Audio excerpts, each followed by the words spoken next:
Welcome to this explainer, where we're going to completely change how you view your absolute favorite epic fantasy. Today, we're unpacking the narrative architecture of Skyrim. But look, we are going way beyond just leveling up, hoarding cheese wheels, or stealing sweet rolls. We're actually diving into a masterclass in structural storytelling, one that maps your epic gameplay directly onto ancient theology. So you might be wondering, is Skyrim really just a standard fantasy? Let's dive right into this.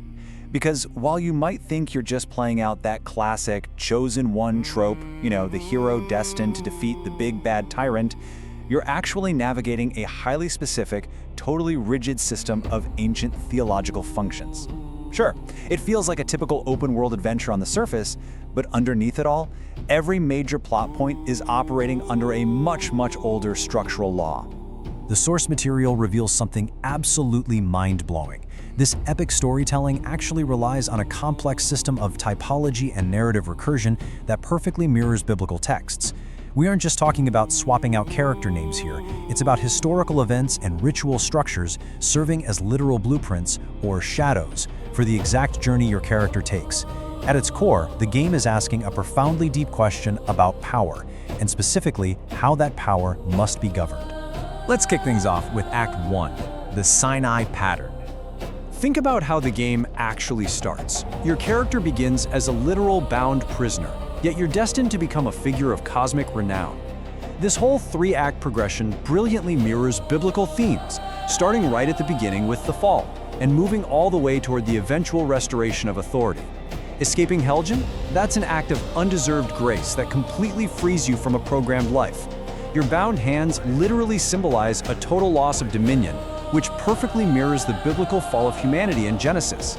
You're preserved from the chaos of Alduin not because you're some powerful warrior yet, but as a precursor to understanding a much higher calling.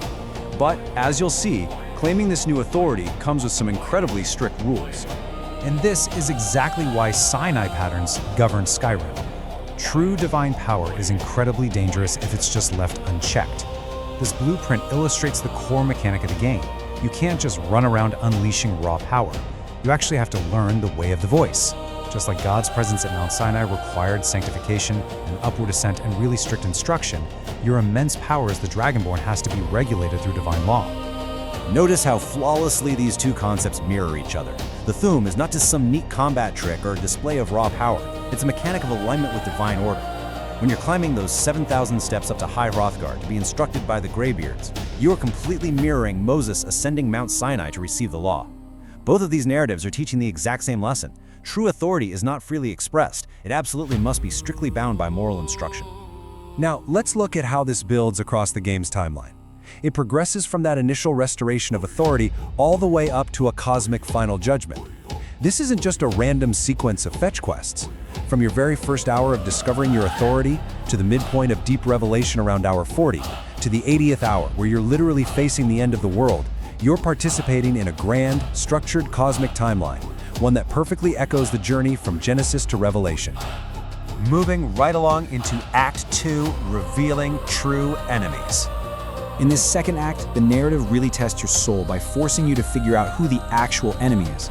This phase is entirely about proving your identity through your actions. It forces you to look right past all the obvious distractions placed in front of you. See, human political factions like the Thalmor, they are a complete smokescreen. The game purposefully tricks you into thinking local kings and political embassies are your main problem. But your true war is actually spiritual. You're fighting Alduin, who represents corrupted divine authority. This is a direct mirror to the biblical warning in Ephesians, which tells us that our struggle is not against flesh and blood, but against ruling powers and spiritual darkness. What's truly fascinating here is how very specific characters step into these ancient functional roles. Take Esbern, for example.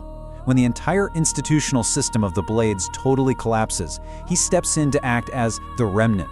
He's preserving truth from the ashes, which is incredibly similar to figures like Ezra or Nehemiah. Or think about your role as the Watchman early in the game. You have to warn Riverwood of the dragon threat way before the leadership is actually ready to believe it. That perfectly echoes ancient prophets like Ezekiel. And through artifacts like Alduin's Wall and the Elder Scrolls themselves, we learn that history isn't just a bunch of random events. It's a structured, unfolding narrative that you can only access through spiritual alignment.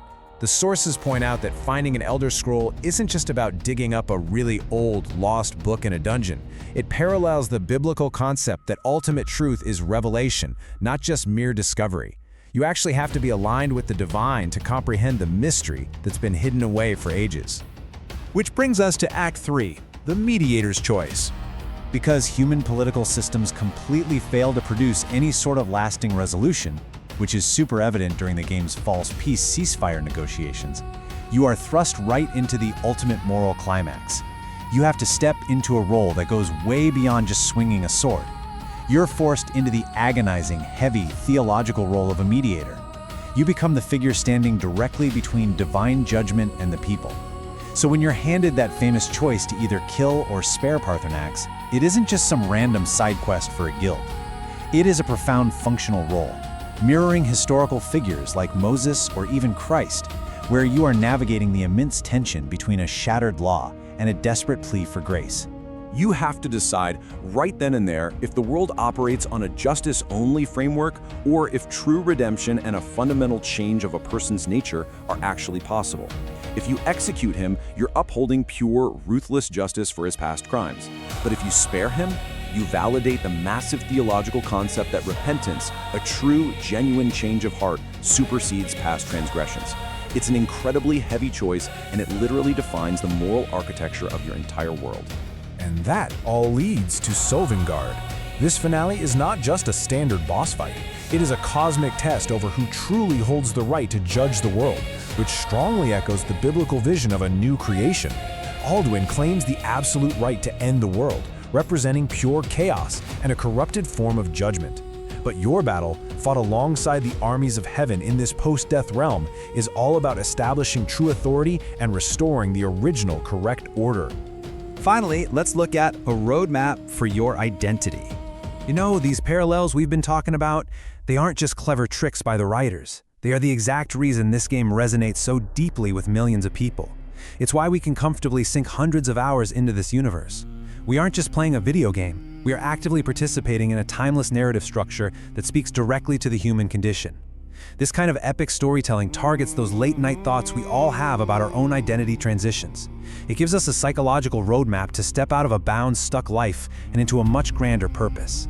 The source texts even note that this framework fulfills our deep psychological desire for professional legitimacy, moving us from feeling unbound in a programmed system to realizing we have a specific, undeniable calling that's meant to shatter the darkness. Which leaves us with one final profound question to think about today. If our favorite media is actually a blueprint for ancient theology, how might you apply the Sinai pattern to regulate the power in your own life?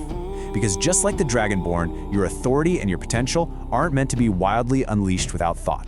They are meant to be aligned, structured, and focused toward an ultimate purpose.